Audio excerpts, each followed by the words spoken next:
Hello, it's me, your Cultaholic heavyweight champion, Adam Pacitti, and after a deeply underwhelming Raw, yet again, I am here to fill you with wrestling news. So let's get the cat excited and get straight into it. Kicking things off with news regarding one of the worst received matches in WrestleMania history, at least in recent memory, The Fiend versus Randy Orton, which absolutely nobody seemed to enjoy, and I think understandably why. I think it was deeply underwhelming. We've got some news regarding the plans changing for that match pretty last minute. The original plans for the match were scrapped over the weekend. This is from Fightful, and they say that Fightful has learned that the plan as of Friday before WrestleMania was for The Fiend to go over in the match. Would have made a lot of sense, that. However, it was changed over the weekend to Randy Orton emerging victorious. There was never a plan in order for a Firefly Funhouse, and beyond that, those associated with the angle were never given an endgame at any point, outside of the fact that it would write Orton off of television for a good period of time. Randy Orton did pop up on Raw, he's not been written off or anything like that.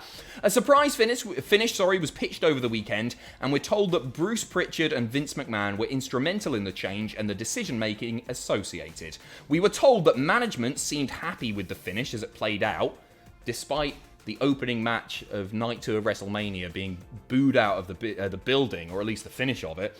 But the talent we've heard from were exceedingly confused. We didn't really learn that much more on Raw tonight. It certainly appears that the partnership between The Fiend, Bray, and Alexa Bliss is over. We don't quite know where that's heading.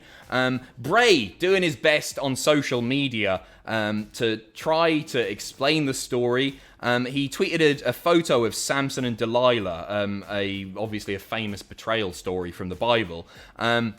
And if you aren't familiar, Samson told Delilah eventually the secret of his great strength, and then while sleeping, Delilah betrayed Samson, cutting his hair off, and called for the Philistines to come and take him away. So the story of betrayal was there, and that was touched upon tonight in the two segments that we saw on Raw. But certainly interesting that the original plan was for The Fiend to go over. Again, that would have made way more sense. Just completely disastrous, and such a long build to it as well for something to be so underwhelming. But yeah, it appears that Bruce and Vince, well, at least they're happy.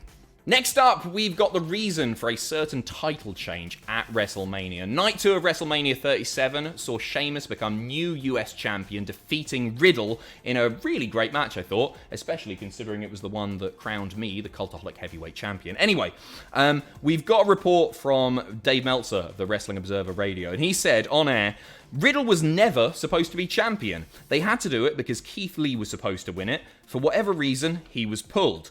They had to get the belt off Lashley because they were giving the WWE title to him. That makes sense. It was one of those situations. They couldn't give it to Morrison because Morrison was in the Bad Bunny angle. Riddle got the belt because there's no other choice, so this rectifies it. It sort of appeared that maybe Riddle has done something to irk people backstage because he was absolutely demolished by Bobby Lashley in the opening match, if you can call it that, of the night. It was just a complete beatdown for a fair amount of time. So yeah, Sheamus, new US champion. He didn't appear on Raw tonight, but he is appearing as I record this video on Raw Talk, so maybe he'll have something to say there, but there's your reason.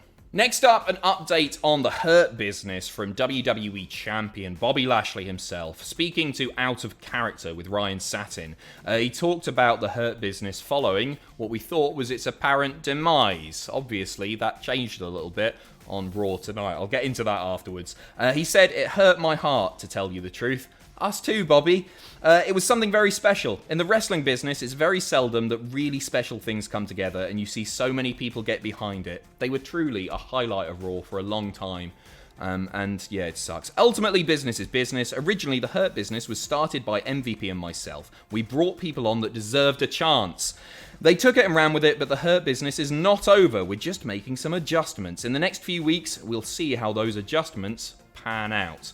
So, Raw spoiler, just in case you haven't seen it. At the end of tonight's episode of Raw, Mason T-Bar of Retribution, or not anymore, but Mason T-Bar attacking Drew McIntyre after the match, who is going to be challenging Bobby Lashley at WrestleMania Backlash, and seemingly joining the Hurt Business. So the Hurt Business now comprises of Bobby Lashley, MVP, Mace, and T-Bar, which, I don't have anything wrong, I don't have an issue with Mason T-Bar, but it was really, really working. Cedric, Shelton, MVP, and Lashley had tremendous chemistry, and they are no more. Unfortunately, we saw Cedric and Shelton get beaten tonight with no entrance or anything like that by the returning Viking Raiders.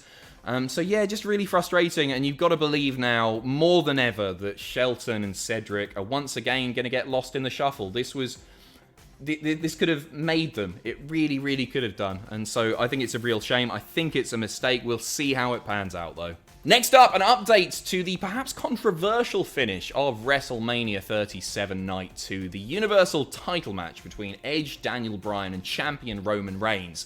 Ended with a finish, well, that's got a lot of fans talking, and one of those fans taking to Twitter, Mary Kay Anthony, tweeting, "Edge is on Bryan, therefore he's pinning him. Edge is the real Universal Champion." I think that's a, fair point. Adam Pearce, quote retweeting this, saying, "Interesting take," with an emoji going, Charles Robinson, the referee of the match, getting involved, replying to Adam Pearce, "4 shoulders were on the mat, Roman was on top of both and in charge, it's my discretion, and that is the final call." To which Adam Pearce has replied, "Charles, please come and see me in my office on Friday. Thank you." So it sounds like Charles Robinson, Little H, might be getting kayfabe fired here, or maybe some disciplinary action is going to be taken.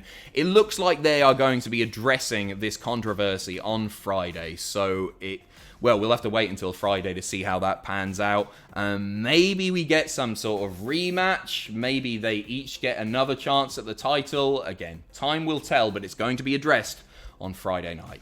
And finally, ending on some good news, thank the Lord, as Chris Statlander is set to make her in-ring return on Wednesday night's episode of AEW Dynamite. Of course, we saw her return to AEW a couple of weeks ago, but this is going to be her first match. AEW have announced it, but they haven't announced who her opponent will be. They have announced quite a lot for the show itself. I'll run through it really, really quickly for you now. The Young Bucks, the AEW Tag Team Champions, defending against Pac and Rey Fenix, which should be obviously excellent.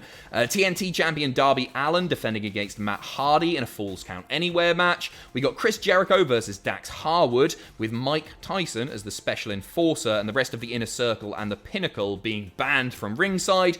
We've got Red Velvet versus Jade Cargill, and Anthony Ogogo making his AEW in-ring debut. You can check him out. He's on an episode of Straight to Hell. Have a look at that on the channel. And of course, Chris Statlander returning to in-ring action. Looking forward to that. I'll be doing live reactions for that on Wednesday night. You got me tomorrow night for NXT.